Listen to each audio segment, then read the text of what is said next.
Hello everyone, good evening. Pangalawang video ko to. This evening, ang pag-usapan natin, may sasabihin lang ako sa Quirino Province.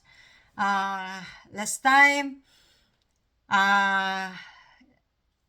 na video ko is about sa Quirino Province. Gusto ko lang ipaalam sa Quirino Province na ang broker na pinagkatiwalaan nila ay yan ay nangunguha ng bank book at kinukunan ng sahod, hindi binibigay lahat na pinagkatiwalaan nila. Sabihin ko sa inyo, matagal na yan siya sa Tarlac Province. Nag-start yan sila 2013 sa Tarlac City at Tiangco dito sa South Korea. Nagkagulo-gulo yan sila 2018, kaya nagseparate yan sila sa broker sa Nueva Ecija. Yan si Mr. Kim, kailan pa yan nag-start sa province, sa capital. Siya umalis kasi ayaw na ng mayor ng Tarlac City sa ginagawa niya sa mga tao, kaya pinaalis yan siya sa Tarlac City. Kaya umakyat yan siya sa Capitol. Sa Capitol talaga. Pag Capitol ang hawak niyo, pag province ang hawak mo, buong bayan ng province, makakuha siya ng seasonal workers na ipadala niya dito, kahit sa saan ba ang bayan, dito sa South Korea. Ang gusto ko lang sabihin, para hindi matulad ang province niyo sa Tarlac, sana alisin nyo yan ngayon.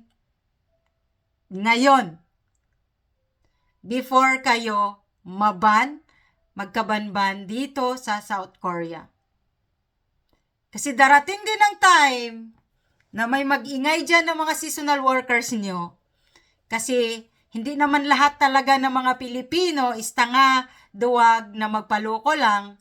Sa karamihan na sa kadami-dami ng mga tao na pinadala nyo, kung 500, 400, 200, may isa talaga dyan na lumalaban.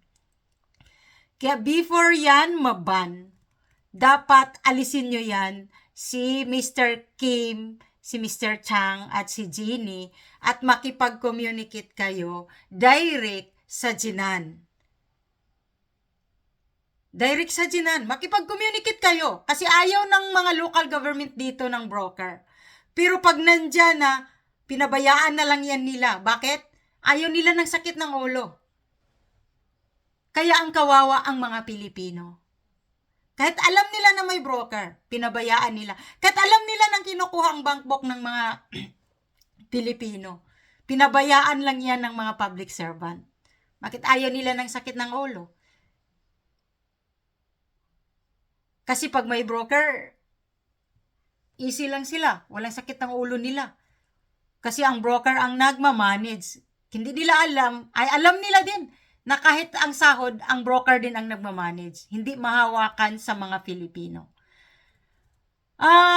Yan si Mr. Kim, ang Tarlac Province, Tarlac City, naban sa Yanggo, naban sa Bungha, Yanggo, Bungha, Yongyang, Inji, saan pa? Sa Wando. Dami siyang bayan na nababan na. Naban yan siya.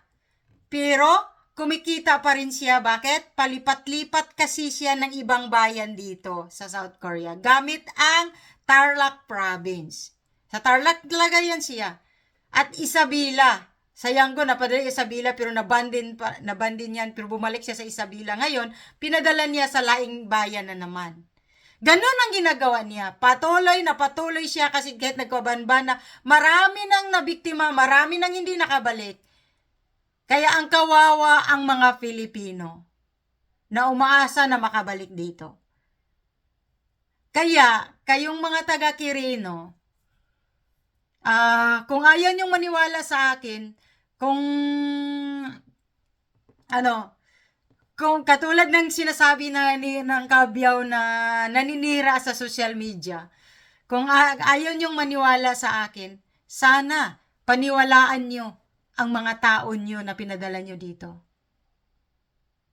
Alam kong may nagsalita na dyan, pero hindi nyo pinakinggan.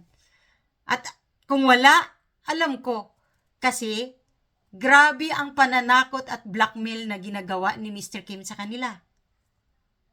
Kaya yan sila mga takot. Mga matakotin kasi. Kaya sana, kayo, ang mga official ng local government, ng province, ng Quirino, ang gagawa ng paraan, kasi kayo lang talaga ang makagawa, makaayos sa programa na yan at makasira. Makaayos at makasira, kayo lang. So, kumikita na yan si Mr. Kim. Tama na yung pagtingin ng utang na loob. Tingnan nyo ang utang na loob nyo sa mga tao. Kasi kawawa talaga sila pagdating dito, hindi yan nag-ingay. Pero yung sahod nila, hindi nila natatanggap na buo. 50,000, hindi yan totoo nila na sahod eh. Pero hindi yan. Tahimik yan sila. Dahil takot yan sila. Kasi kahit 50,000, malaking tulong na yan sa kanila. Kaya, sana, kayong mga local government official ang gagawa ng paraan na alisin nyo yan si Mr. Kim dyan. Kasi kawawa talaga ang mga tao na pinadala nyo dito. Kahit hindi yan nagsasalita, kawawa talaga. Kung sino man ang may hawak sa seasonal workers program ng Capitol ng Quirino, sana naman pag-isipan nyo ng mabuti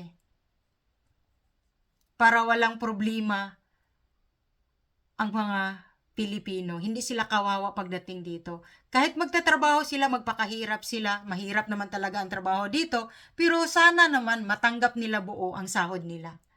Yun lang ang hiling ko dito. Hanggang dito na lang. Sana pakinggan nyo ako. Kung hindi kayo makikinig, nasa inyo na yun. Hanggang dito na lang. God bless you all.